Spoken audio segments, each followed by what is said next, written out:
Tignan nyo ngayon, kukuha tayo ng aral ha. Tignan nyo po mga magulang. Merong isang kilalang doktor dito sa Pilipinas. Napakahusay na doktor, influencer na doktor sa Facebook, sa YouTube. Napakatalino. Marahil maging ako, sinusubaybayan ko yung mga health tips niya. Yung lifestyle niya, yung diet niya. Subhanallah, mashallah, subhanallah. Grabe yung pag-iingat niya, yung mga payo niya hinggil sa mga health tips, yung lifestyle, yung diet, yung paano mo mapapabuti yung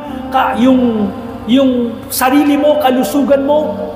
Yung mga payo niya hinggil sa pag-iwas o para maiwasan ang cancer. Pero subhanallah, tingnan nyo, nagpakita si Allah ng palatandaan. Ang tao na ito, nakilalang napakahusay na doktor at influencer sa atin dito sa Pilipinas. Doktor na kilala. Marahil kilala nyo kung sino ang ating tinutukoy. Babanggitin lang man natin na kukuha tayo ng aral. Dinapuan ng sakit na cancer. At napaka-rare na cancer, nakatago. Hindi niya ini-expect na dadapuan siya ng ganong sakit na cancer. Napaka-rare, bihira na cancer ang tumama sa kanya.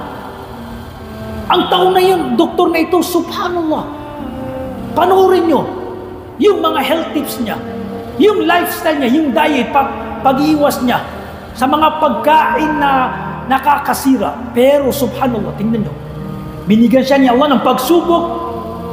Parang pinapaunawa ni Allah sa kanya at sa ating lahat. Na tingnan nyo, kahit gaano pa kahusay ang isang tao, kahit gaano pa kagaling ang isang doktor, kahit ano pa ang kanyang pag-iiwas sa sakit, kung talagang itatakda ni Allah na matamaan ka ng sakit, matatamaan ka. Wala kang takas sa kapangyarihan ni Allah subhanahu wa ta'ala.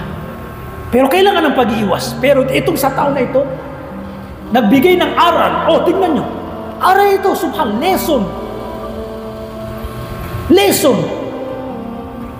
Na kahit kagaano pa, kagaling ang isang tao, umabot na sa pinakamataas na, pinakatuktok sa pag-aaral ng medisina, kapag talagang nakatagdar, kahit ano pang pag-iwas mo, kahit ano pang iwas mo, subhanallah, ay tatamaan at tatamaan ka ng sakit kung yun ang itinakda ni Allah subhanahu wa ta'ala.